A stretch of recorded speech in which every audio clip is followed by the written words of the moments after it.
From the moment that I wake up, put on my makeup, you were right there with me. Doesn't matter what I go through, you're my breakthrough. You know everything about me. You heard every prayer that came from my heart, and you love me. Yes, you love me. Woo! When I think of how you made me, it's amazing. I reflect your beauty every moment that I'm living. No counting your thoughts toward me. You're great. Saya ingin membagi sebuah pesan yang sangat penting bagi kita tentang filsafat dan iman Kristen. Ya, filsafat dan iman Kristen memang tampaknya berat nih tema ini. Tetapi saya bersyukur untuk kita bisa belajar. Saya juga mengundang rekan pendeta dari Sencen, ya mungkin kalian kenal Pak Inglay, ada Pak Afu, beliau juga murid saya. Kalau saya dulu suka setahun sekali pergi Sencen ya, karena pandemi ya sampai hari ini belum lagi. Dulu setahun sekali saya pergi ke sana dan melihat jemaat-jemaat yang begitu haus dan lapar untuk mencari Tuhan, dan saya sangat tersentuh sekali. Ingin menangis rasanya melihat mereka menyembah Tuhan.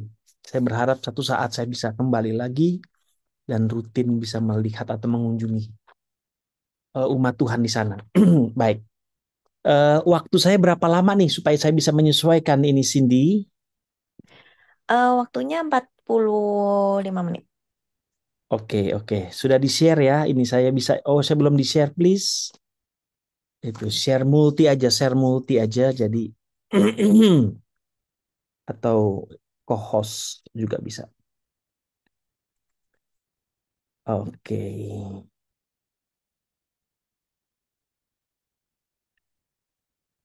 Ya. Filsafat dan iman Kristen. Ibu Anita bantu saya membaca firman Tuhan. Kalian bisa lihat juga di template-nya ini sudah tersedia. Silakan Ibu Anita. Ya. Amsal 16 ayat 22. Akal budi adalah sumber kehidupan bagi yang mempunyainya. Tetapi siksaan bagi orang bodoh ialah kebodohannya. Ya, akal budi artinya pikiran. Ya, atau bagaimana kita berpikir. Itu menjadi sumber kehidupan bagi yang mempunyainya. Saya pikir semua kita punya akal budi kan?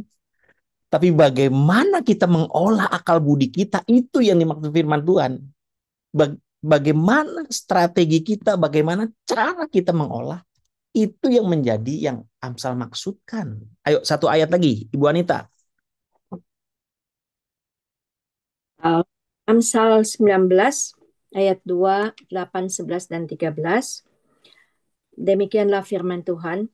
Tanpa pengetahuan kerajinannya tidak baik. Orang yang tergesa-gesa akan salah langkah. Ayat 8. Siapa memperoleh akal budi mengasihi dirinya. Siapa berpegang pada pengertian mendapat kebahagiaan. Ayat 11. Akal budi membuat seseorang panjang sabar. Dan orang itu dipuji karena memaafkan pelanggaran. 13. Anak bebal adalah bencana bagi ayahnya, dan pertengkaran seorang istri adalah seperti tiris yang tidak berhenti-hentinya menitik. Amin. Jadi tanpa pengetahuan, jadi pengetahuan itu kan diletakkan di dalam pemikiran. Ya, kita mencari pengetahuan dengan membaca, ya, dengan melihat, mendengar, muncullah perspektif, muncullah pemahaman. Ya, pemahaman itu berupa satu informasi yang menjadi pengetahuan. Nah, pengetahuan itulah sebetulnya mendirect kita ya, atau membawa kita untuk melakukan sesuatu. Ya, makanya kerajinan ya, tanpa pengetahuan kerajinan tidak baik gitu. Ya, nggak efektif, nggak efisien. Nah, itu perlu. Ya, siapa yang memperoleh akal budi? Saya ulang sekali lagi bahwa kita semua punya akal budi. Tapi bagaimana menggunakan akal budi kita Ya, makanya dikatakan mengasihi dirinya. Siapa yang berpegang pada pengertian mendapat kebahagiaan. Ternyata salah satu kebahagiaan ya ditentukan oleh bagaimana kita berpikir. Cara kita berpikir seperti itu. Ya. Ini penting bagi kita. Jadi memang di dalam kehidupan kita atau kehidupan sehari-hari kita ya, pikiran itu menjadi alat ukur sebenarnya. Ya, ada 60.000 ide-ide atau rangsangan berpikir dalam otak kita setiap hari. 60.000. The way of thinking. Dan 80% dari 60.000 itu pikiran negatif sebenarnya. Ya 80%. Jadi 48.000 ya dari 60.000 itu negatif pikiran. Nah, bagaimana kita mendireksi gitu ya, mengarahkan pemikiran kita. Ya, makanya Alkitab berkata apa yang benar, apa yang baik, apa yang suci, apa yang mulia. Pikirkanlah semua itu. Kenapa? Karena ya 48.000 pikiran negatif dari 60.000 ya itu muncul setiap hari dalam diri kita. Nah, kita tahu bahwa kita ada dari kehidupan kita hari ini karena keputusan kan? Karena pertimbangan dalam pemikiran kita. Ya kan, hari esok, hari depan ditentukan apa? Seperti apa? Bagaimana? Ya, menjadi apa? Itu ditentukan oleh sebuah keputusan dan keputusan ditentukan oleh sebuah pemikiran. Makanya Rasul Paulus berkata, tubuh, jiwa, dan rohmu itu terpelihara secara sempurna. Jadi saya mau mengajak kita, anak-anak muda, bahwa tidak hanya secara spiritual kita berkembang, tapi juga secara rasional, intelektual ternyata kita berkembang. Ya, makanya saya sebagai salah satu pengajar dari sekolah Alkitab, subjek dari berbagai subjek adalah filsafat dan iman Kristen. Nah, saya mau mereduksi ini sekarang, mau mendalami tentang filsafat. Kenapa? Karena saya punya pengalaman yang sangat berharga ya dengan anak saya sendiri gitu. Jadi kan kalau di Eropa ini nih, ya Ibu Anita juga punya 2 anak, saya 1. Anak saya berumur 22 tahun. Jadi waktu dia remaja, kita suka bertukar pikiran, bahkan anak-anak di Eropa ini berdebat.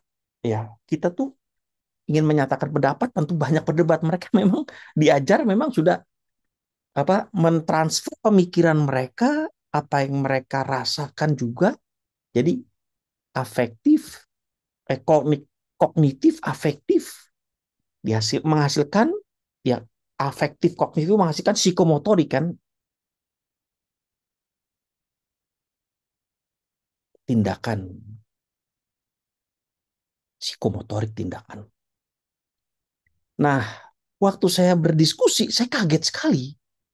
Kok cara berpikirnya anak-anak yang studi di itu kan mungkin dalam hitungan remaja atau sekolah dasar ya, kok tinggi sekali cara berpikirnya. Gitu, beda dengan waktu saya menempuh pendidikan SD, SMP dengan dia di sini gitu. Mungkin Ibu Anita juga pernah ngalami gitu kan. Kok cara berpikirnya berbeda sekali. Artinya tingkat pendidikan di Belanda, di Eropa ini bagus sekali. Ya maaf ya, makanya kalau orang dokter, lulusan dokter di Indonesia masuk ke Belanda ke Eropa, nggak diterima dokternya, sekolah lagi dari awal. Kecuali dia mau tingkat lanjut, ikut lagi kelas kesetaraan. Jadi kalau langsung menjadi dokter di Belanda nggak bisa, nggak diakui nih jasa. Paling jadi asisten dokter. Kenapa? Karena memang berbeda kualitasnya. Dari pendidikan itu kan membentuk pengetahuan. Jadi saya punya pengalaman, dan setelah saya mempelajari dalam disertasi saya, tulisan akhir saya, ternyata dari sejak zaman Romawi di Eropa ini pendidikan itu bermuatan filsafat. Filsafat. Ya makanya orang-orang Romawi itu mendidik masyarakat dari ribuan tahun lalu dengan filsafat. Ya, filsafat zamannya Aristoteles itu mengalami sebuah kebangkitan ya di abad pertengahan ketika gereja mengalami masa kegelapan. Martin Luther mengadakan revolusi iman, dan ada satu revolusi lagi mungkin kalian pernah mengetahui ya sejarah itu, revolusi filsafat namanya Renaissance. Renaissance. Born again, lahir kembali. Lahir kembali apa? Bukan Kristen, kembali ke filsafat zamannya Aristoteles.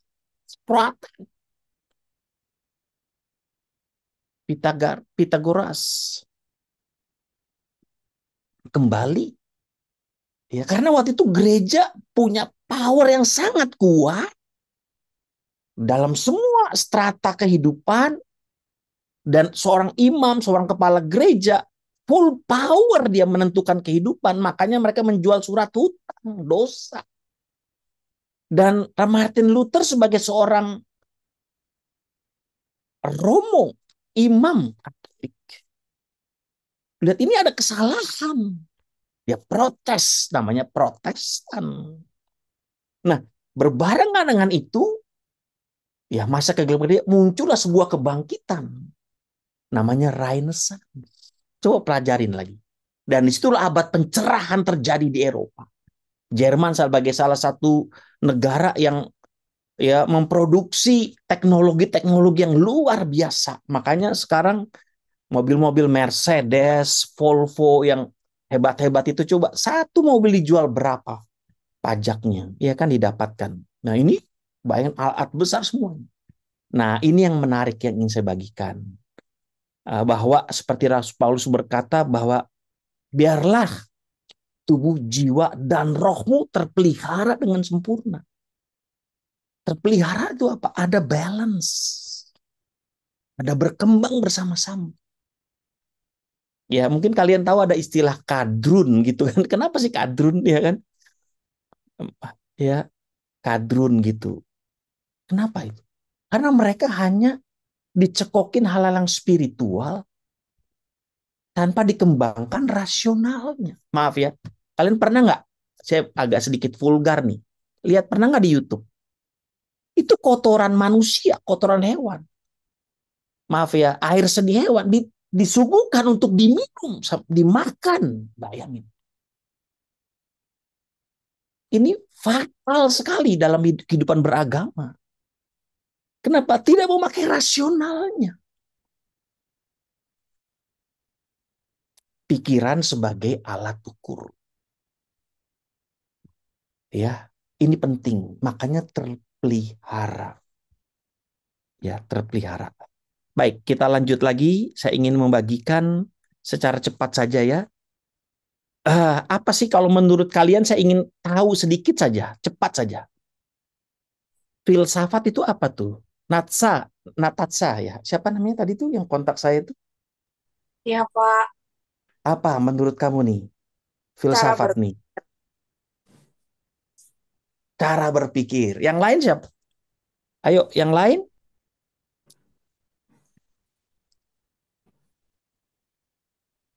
Joyce. Josh juga mana nih? Lin. Luis. Ayo, apa kira-kira filsafat itu? Halo? William? Apa William kira-kira? Perspektif. Ya, begitu. Perspektif, cara berpikir. Ayo, apalagi yang lain? Nah, saya singkat saja ya sebetulnya. Apa? Silakan. Fundamental truths kayak Oke. wisdom. Wisdom. Ya, ya, ya, ya. Siapa lagi? Ayo.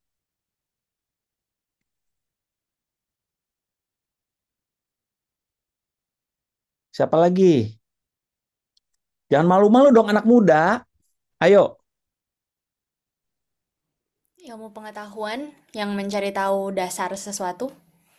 Ilmu pengetahuan yang mencari dasar, mencari sesuatu, yang ingin mencari sesuatu ya. Baik, jangan malu-malu ya. Itulah orang Indonesia, malu-malu. Kalau orang bule, orang barat nggak malu-malu dia. Ya, nggak ada minder gitu kan. Itulah kita terjajah terlalu lama, akibatnya minder, malu-malu, nggak percaya diri. Itu mental terjajah itu namanya. Oke, kita lanjut ya. Terima kasih untuk ininya, filsafat, apa artinya itu apa. Kita akan bahas lebih jauh lagi. Jadi begini, saya memberikan latar belakang dulu ya. Latar belakang filsafat ya. Ada yang tahu nggak kira-kira latar belakang kenapa ada muncul filsafat sebetulnya? Ada yang tahu nggak kira-kira? Siapa yang bisa bantu? Cindy, apa kira-kira Cindy? Apa yang melatar belakangin sehingga filsafat itu ada dan berkembang gitu? Nah, ini adalah pertanyaan yang saya pertanyakan, Pak. Aduh, ini Kenapa? bertanya Harus ada? baliknya. Aduh, gimana nih? Oke, bertanya balik tanya itu, gitu. Nanjing, ayo Nanjing. Ya. Ini kawan-kawan di Shenzhen studi atau di kelas ini yang saya lihat ini di gambar ini. Halo semua, salam kenal. Halo Pak, kedengeran nggak Pak? Jelas. Pertanyaannya nih Pak, kenapa bisa muncul ya? Itu dia. Eh, Coba ada berpikir orang yang semua bertanya dong, ayo dong. Kenapa? Karena ada orang yang bertanya, why? Ada yang bertanya, why? Mengapa? Iya, iya, iya. Ya itu bagian kecilnya dari itu nanti memang ya, filsafat itu. Ada lagi yang mau, silakan.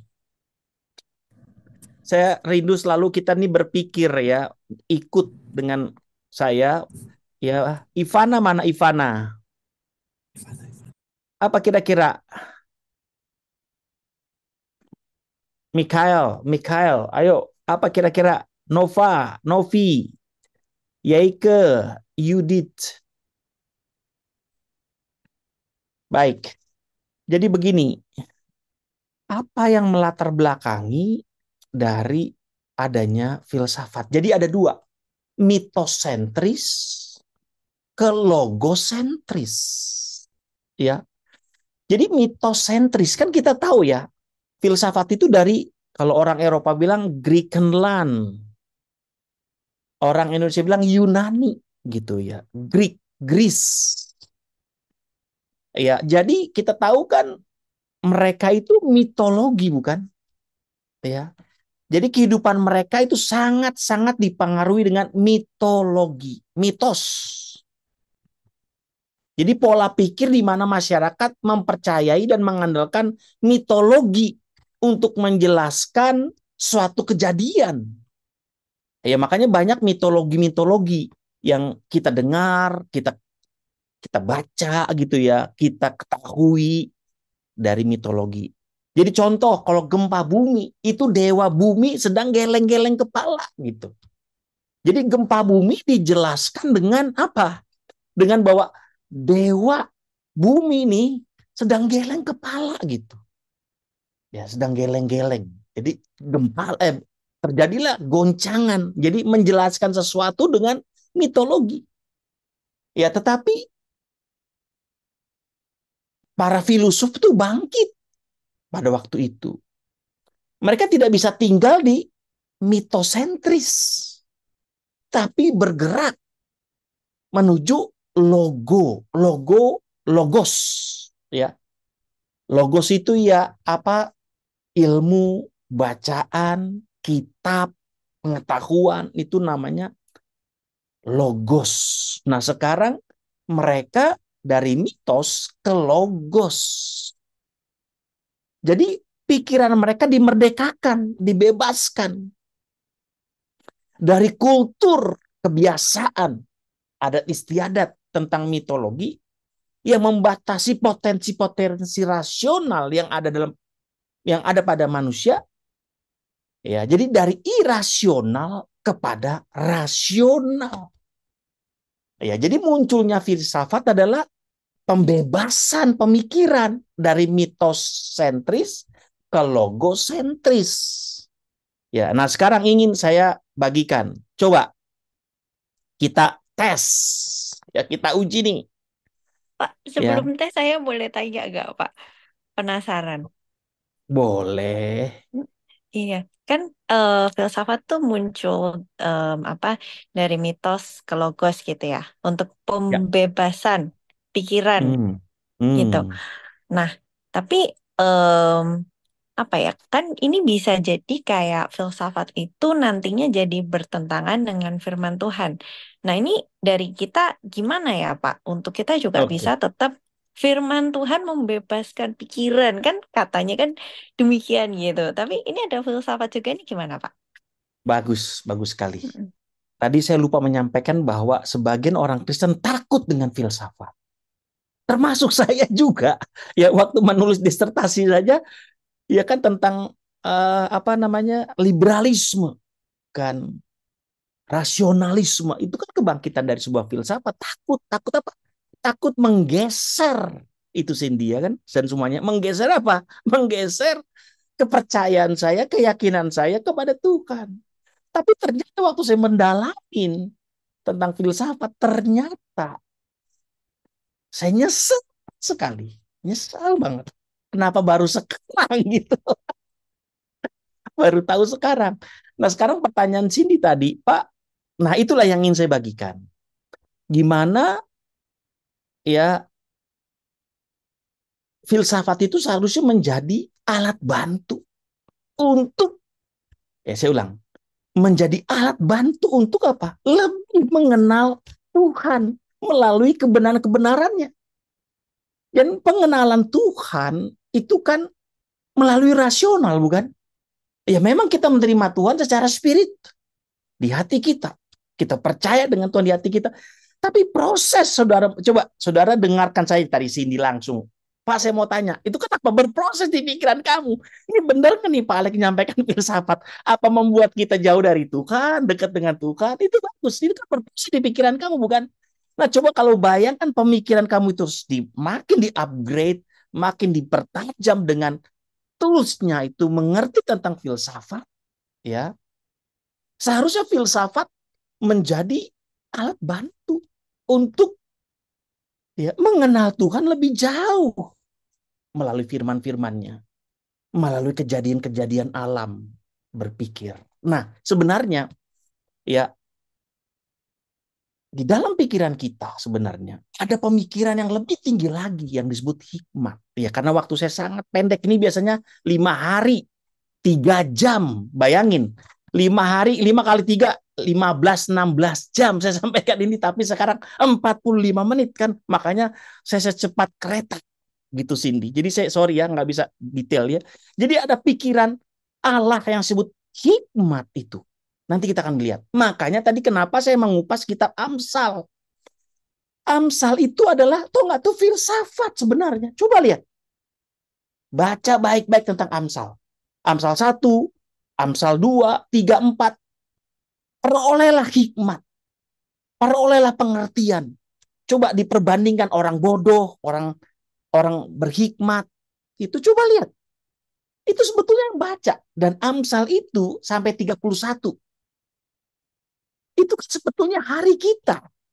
Setiap hari mesti hidup dengan hikmat. Hikmat itu pemikiran Allah yang ada dalam pikiran kita yang terbatas ini. Jadi gitu Cindy. Sebetulnya ada di PowerPoint saya, seharusnya filsafat itu menjadi tools, alat bantu pemikiran kita. Nah, saya ulang, saya kembalikan.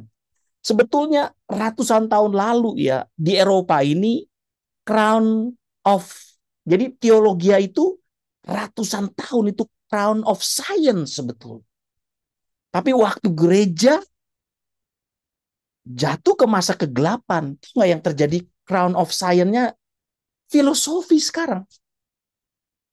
Dulu di semua universitas di Eropa itu ada teologia, dan crown of science itu teologia. Tapi sejak keruntuhan ya atau masa kegelapan gereja, makanya doktor yang paling tertinggi itu kan filosofi kan, doktor filosofi, research dia. Nah itu, gimana sih nih? Cukup puas? Oke, Pak. Jadi sebenarnya filsafat ini seharusnya menjadi alat bantu untuk kita justru semakin mengenal Tuhan gitu ya. Semakin berhikmat ya kalau tadi kayak di Amsal gitu ya, Pak. Itu dia, itu seharusnya. Oke. Tapi Makanya orang-orang ada kalau memang, udah denger, maaf, kalau Hah? orang denger filsafat Apa? kayak udah alergi gitu, Pak. Sama semua kita karena maaf ya ketidaktahuan kita. Ya memang Hmm. dari filsafat itu kan ada ontologi, ya aksiologi gitu kan, ada ininya, ada kalau filsafat itu dibelah tuh jadi 3 ya. Oh. Nah, salah satunya dari ontologi itu adalah cabang-cabang ilmu filsafat, ya filsafat agama sebetulnya bermuara, ya. Makanya saya memberikan 2 buku kepada itu, nanti bisa di-share ya, 2 buku dan diktat yang saya ajar. Sebetulnya ada silabusnya ya, tapi ada sedikit koreksi. Tolong dibaca ini. Ini bagus, iman filsafat dan iman Kristen. Ya, tolong dibaca. Saya sudah berikan ke Nasta ya, nanti bisa di forward ke grup ya itu. Kalian bisa pelajarin lebih mendalam. Waktu saya pendek. Oke, Cindy? Oh, oke Pak. Tapi kadang orang juga udah kebanyakan tahu filsafat malah mempertanyakan Tuhan ini gimana ya Pak kita menjelaskannya? Nah, kenapa itu? Karena dia belum punya fondasi yang kuat tentang Tuhan. Jadi gini, kalau orang mengkonsumsi ya, dia mengkonsumsi apa yang paling kuat? Spiritualnya dan juga rasionalnya, atau hanya rasionalnya? Spiritualnya tidak diberi makan. Sehingga rasionalnya makin kuat, spiritualnya makin mati, akibatnya apa? Lemah secara spiritual. Rasionalnya makin kuat, makanya mempertanyakan. Dan kalian tahu nggak, gereja di Eropa ini, gereja berasaskan filsafat. Sekolah teologi pun nggak pernah berdoa di sini. Di Vrije University Amsterdam. Mahasiswanya bilang ambil doktor filsafat di sana. Pak, saya nggak pernah sekalipun berdoa. Tapi ada sekolah-sekolah yang rohani, bayangin. Kenapa? Mereka research, bayangin. Gitu. Kenapa? Hubungan dengan Tuhannya putus. Orang Eropa ini hubungan dengan Tuhannya putus. Nggak kayak kita tadi menyembah Tuhan, deep worship gitu kan dalam. Mereka tuh nggak rasional. Karena mereka sudah karena 500 tahun lalu ya terjadi masa kegelapan gereja itu. Jadi nggak hanya spiritual gitu. Jadi rasional juga, makanya gereja mainstream tuh gereja arus utama ya, Protestan dan Katolik itu filsafat di sini. Kita aja gereja Pantekosta kayak kalian nggak belajar kuat filsafat. Romo-romo Katolik itu belajar filsafatnya kuat banget. Kita nggak usah belajar bisa khotbah, mereka nggak bisa. Berdiri di mimbar, di belakang mimbar, kalian mesti minimal S1. Dan sekolahnya pun sekolah yang nggak sembarangan. Nah, kalau di Pantai Costa kan hari ini besok jadi pendeta, langsung bisa khotbah. Kan kita bisa menyesatkan umat. Ngerti nggak? Cindy, bisa paham? Apalagi Cindy? Ayo yang mungkin kalian masih bingung. Oh, ya. Pak, Mungkin aku ada. mau nanya dong, Pak. Oh, itu tuh. Sorry, C. Silakan, Will. Oke. Tadi Pak Alex kan mention about bagaimana dari filsafat harusnya jadi tools untuk kita mengerti firman Tuhan kali itu. Mungkin jadi tools bagaimana kita bisa lebih dekat dengan Tuhan. Maksudnya kayak ada contohnya nggak untuk dari Bapak kayak bagaimana sih filsafat itu bisa disambungin dengan firman Tuhan, dan justru filsafat bisa bikin kita jadi lebih dekat Tuhan sama Tuhan tuh. Ada contohnya nggak Pak, biar biar biar make sense? Oh, contoh filsafatnya ya, menarik. Ya, jadi begini, kalau kalian nanti baca buku yang saya kirim, ditulis bahwa filsafat dengan iman Kristen bukanlah perkawinan yang ideal sebetulnya kalau dipersatukan. Kalau betul-betul ya gitu. Kenapa? Tadi bahwa contohnya realnya bahwa kita mesti kuat dulu pemahaman rohani kita. Konsumsi rohani kita dikuatkan. Tadi yang bertanya William ya. Nah, contoh realnya ketika memang ya contoh realnya sebetulnya tadi jelas sekali. Coba kalian baca Amsal pasal 1, 2, 3, dan 4 deh. Tentang bagaimana perolehlah akal budi. Peroleh pengetahuan. Dia ulang-ulang. Gitu. Nah, kalau untuk contoh-contoh saya pasti akan memberikan. Ya, William akan memberikan kepada kita, khususnya kepada anak-anak muda di tempat ini. Saya ingin menggugah kalian sebetulnya. Ya, kenapa? Ternyata saya ini sejak anak muda gitu ya, ketika saya mendapatkan visi Tuhan, ternyata saya secara tidak langsung ya, karena setelah saya mendapat visi, saya terpanggil untuk belajar, William. Belajar, baca buku, ya. Makanya saya heran, ada sekolah-sekolah Alkitab kok nggak baca buku. Heran saya tuh. Ya, saya baca buku sama muntah istilahnya begitu. Dan itu membentuk sebuah perspektif kan, membuat sebuah kerangka berpikir, pengetahuan dalam otak kita. Kuliah kalian juga, saya heran. Kalau nggak ada, saya sekolah-sekolah di Indonesia sekarang psikologi apa nggak kuat baca buku. Heran tuh saya tuh, itu krisis. Makanya maaf ya, di Indonesia itu tingkat pendidikan tuh terendah di Asia, di ASEAN. Saya ada loh itunya. Kenapa? Karena kita tidak suka membaca. Jadi William, dalam kehidupan saya ternyata saya sudah melakukan tanpa saya sadari, berpikir gitu. Nanti kita akan lihat ya. Saya akan beri contoh-contohnya berpikir. Jadi tema saya itu sebetulnya berpikir filsafat sekarang. Ya, memang filsafat itu dibagi menjadi 3 ya. Apa itu filsafat? Filosof, pemikir-pemikir filsafat, dan berpikir filsafat. Ini yang saya mau bagikan sebenarnya. Ya, oke William, nanti saya akan berikan secara cerita contoh-contoh gitu kan William ya. Karena waktu saya sangat mepet, saya tergesa-gesa gitu ya. Nggak apa-apa ya? Nggak apa-apa ya? Oh, Nanti saya iya. akan berikan itu. Oke. Baik, jadi filsafat itu adalah filosof ya, berpikir. Filsafat itu merefleksikan itu filsafat. Berkreasi di dalam pikiran, memproduksi ide. Tuh. Jadi berfilsafat itu dia berpikir, dia merefleksikan, berkreasi, memproduksi ide. Nah, dari memproduksi ide ini para ahli filsafat ini disebut filosof. Ya, ada tokoh-tokohnya. Ya, ada tokohnya. Nah, tokohnya itu mengeluarkan teori-teori. Ya, nah muncullah sebuah paradigma.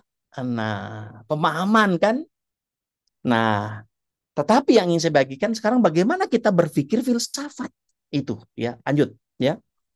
Ya. Filsafat sebagai metodologi, alat berpikir, empirisme, idealisme, dan lainnya. Tadi kan, jadi berfilsafat sebagai metodologi, jadi alat berpikir. Ya, filsafat sebagai produk pemikiran atau gagasan. Jadi pikiran kita bagaimana kita maksimalkan. Ya mungkin dari antara kalian begini, kalau gitu, wah saya takut berfilsafat. Jangan. Justru makin engkau membawa pemikiranmu, apalagi pikiran diterangi oleh Roh Kudus, hikmat Allah turun ke pikiran kita. Wow, itu luar biasa. Ya. Jadi filsafat itu adalah suatu pertanyaan-pertanyaan dikumpulkan, diterangkan, ya, akhirnya menjadi sebuah kesimpulan. Memang ya, filsafat itu berangkat dari pertanyaan, keraguan-raguan itu. Mempertanyakan sesuatu, keraguan-raguan. Ya, makanya seorang yang filosof itu kalau kalian tahu deh, orang yang sekolah filsafat, pasti dia orangnya kayaknya ragu-ragu melulu. Itu karena membentuk sebuah apa? Membentuk sebuah attitude dia, sikap dia dari cara berpikir. Kenapa? Memang itu ketika dia ragu, mempertanyakan. Nah, nanti kita lihat. Berpikir filsafat dimulai di situ. Ya, kita lihat nanti ya, kita lihat ya. Nah, jadi tugas filsafat itu memperjelas konsep, mengkritisi konsep, membuat argumen. Ya, jadi dalam pikiran kita jelas. Ini gimana Pak Alek? Sebentar ya. Nanti kalian akan lihat di muara di sini karena waktu saya terbatas ya. Jadi manfaat berpikir filsafat ya, memahami masyarakat. Jadi waktu kalian sudah tahu tentang filsafat dan telah memperoleh pengetahuan, ya, kalian bisa lihat di dalam masyarakat itu ada apa namanya grade-grade-nya, ada status sosialnya, baik itu yang diakui yang tidak diakui, dan bagaimana nih kelompok masyarakat contoh di Eropa ini kelompok masyarakat melankolis.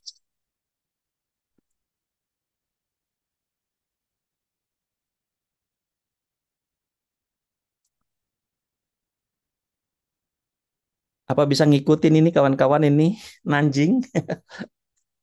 Paham nggak ya kawan-kawan? Masih Bisa, cukup oke, Pak. Pak. Mm-mm. Nah itu ya contoh masyarakat Eropa tuh melankolis. Coba kalau datang ke Belanda, ke Eropa, semua bangunan hampir sama. Klasik.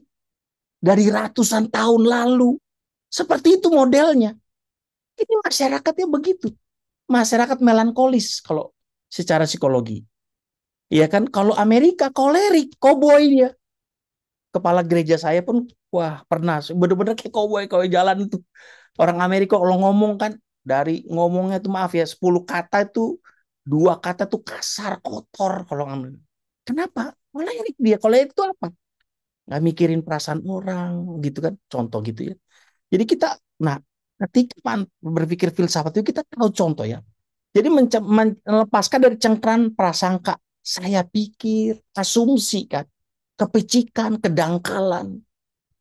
Gimana tuh? Nanti akan dijawab. Ya, filsafat artinya ya filsafat bersifat abstrak. Abstrak dapat membantu dalam kehidupan sehari-hari. Ya, jadi dia memperjelas konsep, mengkritisi konsep. Ya, lanjut ya.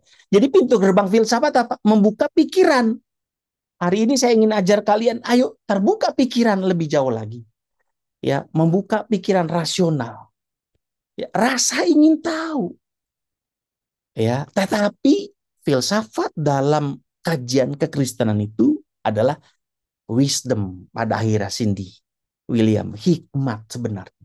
Itu di kitab Amsal. Makanya Alkitab itu komplit, sudah ada, tersedia. Coba buktikan yang saya sampaikan. Nah, sekarang begini. Berpikir filsafat. Ada 5 hal. Ya. Ini menjadi konten saya, menjadi bagian terpenting. Ya, jadi kalau kita lihat tentang berpikir filsafat, 5 hal ini. Yang pertama, radikal. Jadi berpikir sampai ke akar-akarnya. Ya. Contoh nih. Kita lagi viral di Indonesia nih. Maaf ya, mungkin saya terbuka gitu ya. Ketua KPU terlibat skandal dengan itu di Indonesia, di Belanda lagi. Panitia pemilihan umum luar negeri di Belanda. Ya, orang yang terbuka pemikirannya, enggak dia langsung makan dan langsung percaya. Saya langsung tes, tanya kepada panitia pemilu 5 tahun lalu. Ini berita benar nggak nih? Apakah ada politik di baliknya? Dan saya masih ragu dengan berita itu. Walaupun mungkin kejadiannya benar, ya, tetapi mungkin ada motif politik yang terjadi di belakang itu. Jadi segala sesuatu, ya, memang di satu sisi kita percaya dengan iman, dengan keyakinan. Tapi juga bagaimana kita menggunakan alat berpikir kita untuk ya sebagai alat ukur begitu. Ya tadi seperti William ya. Nanti saya akan berikan contoh-contoh William. Jadi contoh dalam kehidupan sehari-hari menerima sesuatu ada alat ukur. Jadi gini orang Kristen maaf ya paling gampang dibohongin orang Kristen. Waktu saya muda seperti kalian dapat selebaran penglihatan Tuhan Yesus di Somalia. Tuhan Yesus menampakkan diri di langit Somalia.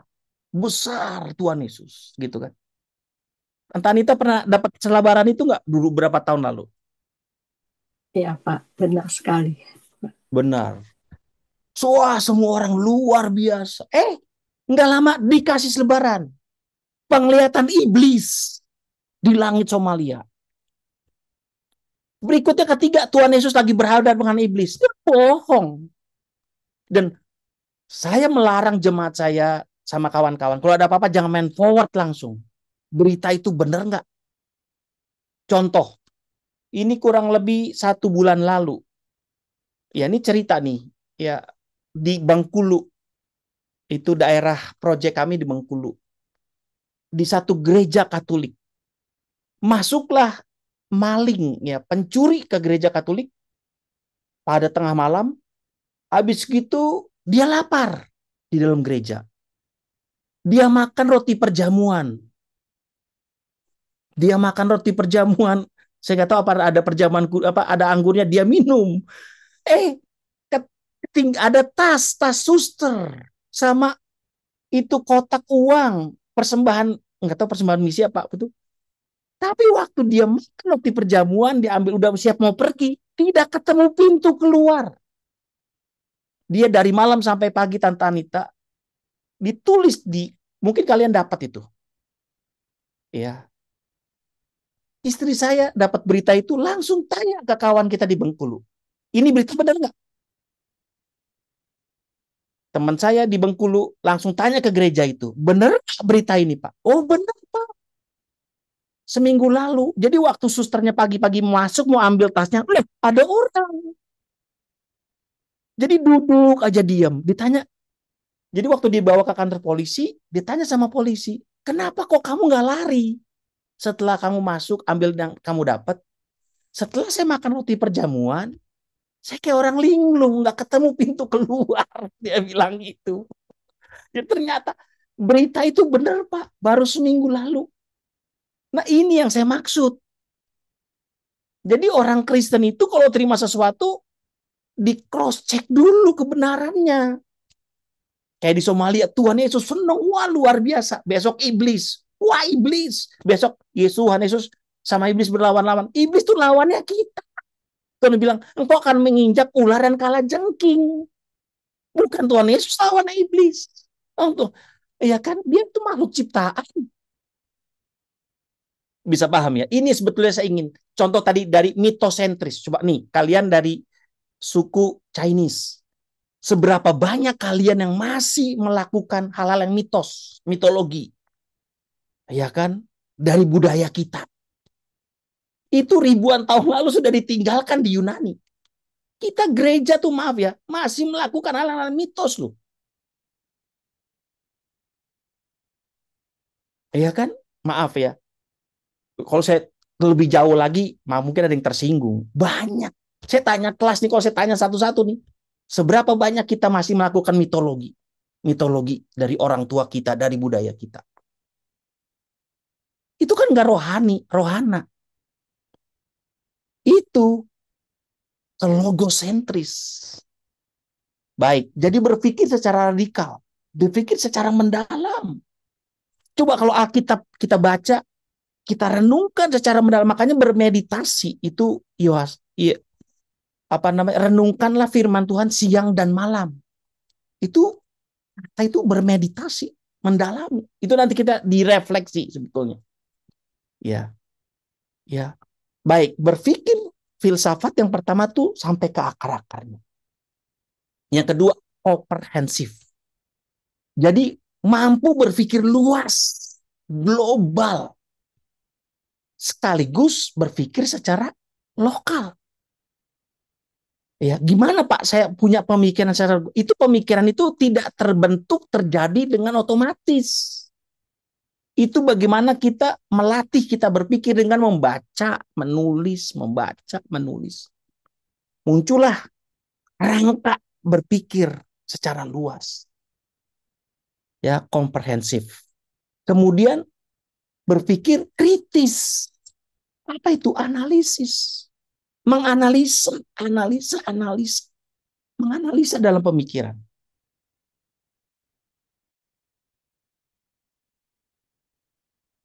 Kemudian setelah kita analisa. Nah, saya mau beritahu ya, kalian siapa yang pernah atau suka sharing di sini. Punya tanggung jawab bagikan firman seperti Ibu Anita atau kalian sampaikan. Coba uji yang saya katakan ini. Firman rema. Jadi rema itu berbicara untuk pribadi yang khusus, waktunya khusus, tujuan khusus. Jadi waktu saya baca firman Tuhan pagi ini, atau kemarin, atau besok, kok ada firman Tuhan seperti lompat gitu ya. Bicara khusus buat saya. Itu rema. Jadi untuk pribadi yang khusus, waktu yang khusus, tujuan khusus. Nah firman rema ini coba, kalau Ibu Anita sering khotbah, ya jangan baca catatan khotbahnya. Itu sudah ada dalam pikiranmu. Rangka firman Tuhan. Pendahuluannya apa, isinya apa, 1, 2, 3. Kesimpulannya apa, di otak. Nah firman rema tadi itu, kita renungin. Coba berhari-hari. Renungin. Analisis dalam pikiran. Minta hikmat di dalam pikiran. Turun. Coba nanti waktu engkau sharing. Buat powernya kuat sekali. Kenapa? Dari kita menganalisa, tapi minta Roh Kudus menerangi. Ya. Jadi khotbah itu nggak perlu pakai catatan. Ya catatannya selalu ada tentunya. Tetapi itu ada di otak kita. Hidup dia. Ya, baik. Kemudian merefleksi. Ya, mengendapi, diendapkan. Ya, diuji lagi. Dilihat lagi. Makanya seorang yang berkhotbah itu lamanya di mana? Di perenungan. Sebenarnya. Perenungannya yang lama. Baik. Berhubungan. Ya, ini udah mau selesai ya. Jadi berpikir sahabat itu koheren, berhubungan dia. Enggak pikiran lompat-lompat gini. Ya, coba perhatikan deh, orang yang pikirannya lompat-lompat ya atau sedang wawancara di lompat-lompat itu enggak berpikir filsafat. Ya, makanya pikiran filsafat itu bagus sekali. Dia berhubungan teori satu dengan teori lain. Ya, ide-ide gagasannya berhubungan. Koheren. Ya, itu penting. Kemudian sistematis, bertahap. Ya, 1, 2, 3, atau A, B, C. Lihat orang yang semakin pendidikannya tinggi, dia semakin sistematis dia. Enggak kacau, sebentar lagi ke kanan, sebentar lagi ke kiri, ke barat, utara. Enggak dia, biasanya begitu. Kenapa? Pola pikirnya sudah terbentuk dengan sebuah sistem. Sistematis, bertahap. Nah inilah yang saya katakan berpikir filsafat. Nah sekarang bagaimana hubungannya? Nah ini nih, ya hubungannya antara hati, ini bagian penutup saya ya. Hubungannya antara hati dengan pikiran. Korelasi. Ya, antara hati dan pikiran. Nah, saya ingin memberi contoh William ini buat William dan semuanya ya. Satu kesaksian. Jadi gimana tuh Pak relasinya antara iman dengan pikiran? Jadi saya waktu bulan November lalu ke Indonesia. Udah urusan apa namanya jual rumah warisan orang tua. Jadi rumah saya mau dijual, saya mesti pindah dan saya ingin ke Bali. Gitu kan ada kawan saya di sana. Wah, kayaknya hari tua saya di Bali lah gitu. Jadi waktu saya tiba besok harinya mau berangkat ke keliling STT ya, STTI 3 Malang, kemudian ke Surabaya, kemudian ke Bali. Waktu masuk Kamal itu mulut saya tuh seperti berdua nggak berhenti menubuatkan firman Tuhan. Jadi Roh Kudus membawa hati saya, kemudian mulut saya nggak berhenti doa Yabes. Biarlah Engkau memberkati aku berlimpah-limpah, memperluas daerahku. Nggak berhenti waktu doa, terus keluar. Wah saya tahu nih Tuhan nih Itu rema, itu yang saya katakan rema. Bicara pada waktu khusus, untuk orang yang khusus, tujuan khusus. Ya, karena ada logos, itu firman secara umum dari mulai Kejadian sampai kitab Wahyu itu logos. Buku pengetahuan, ilmu itu logos. Ada rema. Jadi di antara logos itu dia lompat. Satu itu rema. Bicara khusus buat saya. Nah, ini doa Yabes tuh. Saya pergi ke Malang, ke STTI 3 Malang. Lihat, masuk kamar hotel, doa keluar nggak berhenti-berhenti. Surabaya nggak berhenti-berhenti. Akhirnya saya mulai tuh William berpikir, wah, korelasinya apa nih yang Tuhan kasih dengan yang akan saya dapatkan di Bali? Oh, tampaknya doa Yabes kan, engkau memberkati aku berlimpah-limpah. Engkau memperluas daerah. Tanganmu menyertai aku dan melindungi aku, sehingga malapetaka tidak menimpa aku.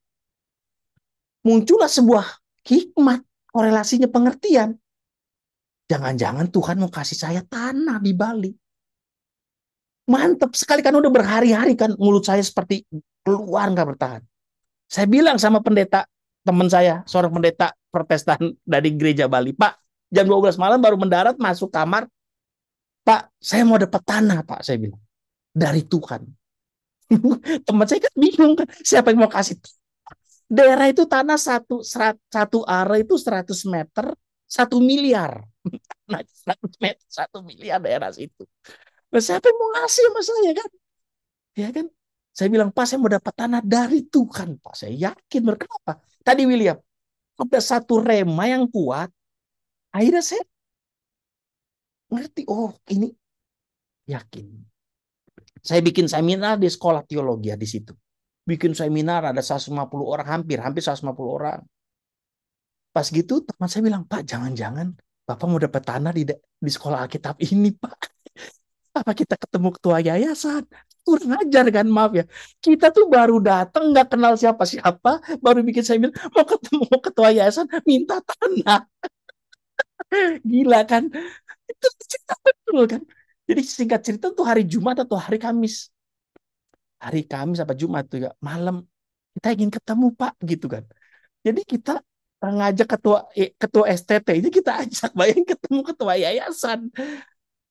Ngobrol-ngobrol, tanah itu adalah tanah kebangunan. Jadi di daerah di Bali itu ada satu kampung lah kalau orang bilang tuh, kampung Kristen semua.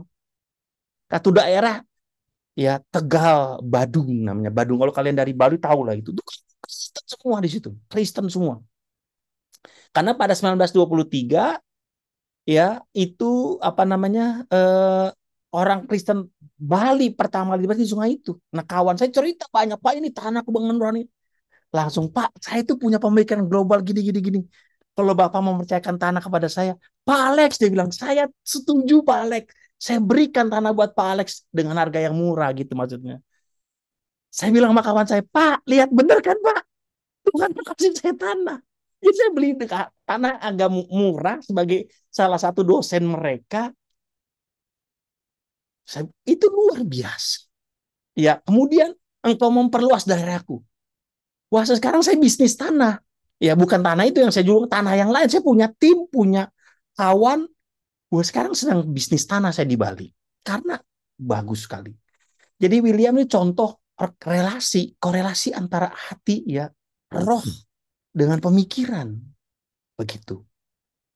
Jadi waktu firman Tuhan begitu kuat datang, perlu dicerna di otak. Karena itulah kita minta hikmat Tuhan. Sedang bicara apa? Seperti itu. Dan benar, di Bali itu menjadi home base saya buat pelayanan ke depannya. Itu salah satu contoh bahwa apa namanya, dari mendapatkan secara dimensi spiritual muncul sebuah perspektif pemahaman dan kami praktekkan terjadi. Sebulan nggak sampai 3 minggu lalu istri saya datang lagi ke Bali, konfirmasi lagi, sudah konfirmasi semua. Tahun depan kami bereskan ke rumah saya laku, kejual, kita langsung bangun. Wah, itu menjadi kehormatan buat saya. Ada tanah di sekolah Alkitab ya, dan saya jadi dosen ada rumah di situ, istilahnya saya mati pun saya sudah siap di situ. Kenapa? Saya bangga banget untuk membangun dunia pendidikan sampai saya mati. Ya, kalau saya sudah di Belanda bolak-balik Indonesia Belanda sudah pensiun, saya tinggal 11 tahun lagi saya masa produktif kerja di umur saya 67 tahun. Jadi Tuhan yang kasih benar itu. Hai BCC Family, hope you are blessed dengan firman Tuhan yang telah dibagikan. Remember, the Bible said, berbahagialah orang yang mendengarkan dan mentaati firman Allah. So together, let's try to put today's word of God into practice. Oh, dan aku encourage kita untuk boleh sama-sama follow BCC's Instagram and subscribe to our YouTube account supaya kita boleh terus sama-sama diperlengkapi dan bertumbuh untuk menjadi semakin serupa Kristus. Bagi teman-teman yang membutuhkan dukungan doa, konseling, atau komunitas untuk bertumbuh, you are very welcome to DM us on Instagram atau juga bisa email pada alamat yang tertera. See you soon ya BCC Family. God bless!